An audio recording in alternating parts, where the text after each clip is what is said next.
panibagong araw at panibagong mini vlog tayo ulit mga mari. Muling nagbabalik ang kumari ninyo kung kailan lang siya sisipagin mag-upload ay saka lang mag-upload. At tinupak yan ng katamaran ay walang mini vlog. Huy, wag ganon. Samahan nyo ulit ako mga mari for my today's gana. Syempre bago ang lahat, it's me again, ang inyong lingkod, kumaring Lucibian Mini Vlog.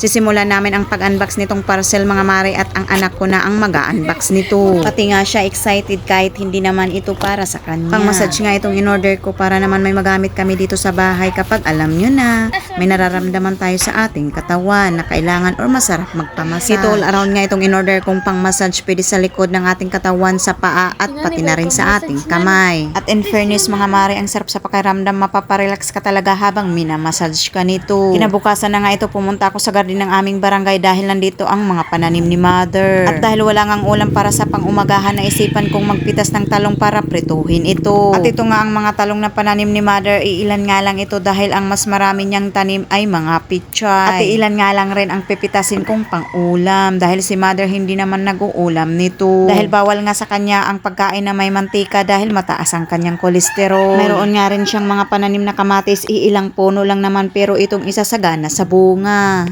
Sobrang nakakaamis naman ang sikat ng araw sa umaga, tapos yung bang may maririnig ka pang mga tilaok ng mga manok. Mapapa-thank you ka na lang talaga kay Lord sa magandang umaga. O siya mga mare, itong mga pinitas ko ay mamaya ko na ito lulutuin dahil tutulungan ko na muna si mother magdilig ng kanyang mga halaman. Hanggat hindi pa masyadong mainit at para matapos agad ang pagdidilig dahil maya-maya lang ay sobrang init na nga. Ito pa naman si mother, medyo lumalabo na ang kanyang paningin, so bawal talaga sa kanya ang magbabad sa initan. At syempre medyo may edad na nga rin. Sa mga oras nga nito ay 7 AM pa lang pero tirik na si araw at masakit na nga rin ito sa balat. Habang ako'y nagdidilig, ibig ko na lang rin buhusan ng tubig ang aking katawan. Huy, wag naman dahil kukulangin tayo ng tubig sa pangdilig ng mga pananim. Para naman kasi maging presko ang aking pakiramdam habang nagdidilig, pero naisip ko hindi pala pwede. Mayroon nga dyan humihingi ng kamatis pero pagkita ko ay tanglad palang kinuha. Ang galing talaga, napa-smell na lang kami pareho. Speaking sa tubig, ang layo pa kasi ng iniigiban namin dahil ang puso na malapit dito sa amin ay matagal na ngang walang tubig at nasira na nga rin ito. So tiis lang sa init, madali lang naman ito matapos dahil dalawa naman kami ni mother. Kinumutan na nga tinakpan na nga ni mother ang isang plat dahil bago niya lang iyon tinanim. At baka mamatay lang sa sobrang init kapag hindi ito tinakpan. Naisama ko nga ito sa video dahil gusto niya na isama ko daw siya habang nag-aayos ng kanyang pananim. So ayan mother, your wish is granted. Ano daw? Ang last plat na nga itong dinidiligan ko at matatapos na ang kumarin ninyo. Pero syempre hindi pa tapos ang kumarin ninyo sa gawaing bahay dahil meron pa nga akong kailangang gawin. At ito nga yun, ililipat ko lang itong isang sakong bigas at baka kasi may bumili at dahil paninda nga ito namin. Kahit sobrang bigat man nito ay kakayanin dahil ayokong mayroong bumili at saka ko lang ito ililipat. Nakakahiya naman sa customer kung maghihintay ng matagal. Dahil medyo magulo at marumi dito sa tindahan ay maglilinis na rin ang kumari ninyo. Saglit lang naman ito, i-arrange lang ang mga bagay-bagay at magwawalis na rin at syempre mabilis ang punas na rin sa ibabaw ng istante. Pagkatapos nga dito saka na magpapahinga ang kumari ninyo. Opo mga marinid ko na siguro magpahinga dahil Diyos ko po, ang hirap magkikilos-kilos sa sobrang init. Yung pinitas ko pala na talong, magpahinga lang pala ako saglit ay saka ko na ito lulutuin at para makapang-umagahan naman na kami. At hindi ko na nga rin iyon nabidyohan mga mare.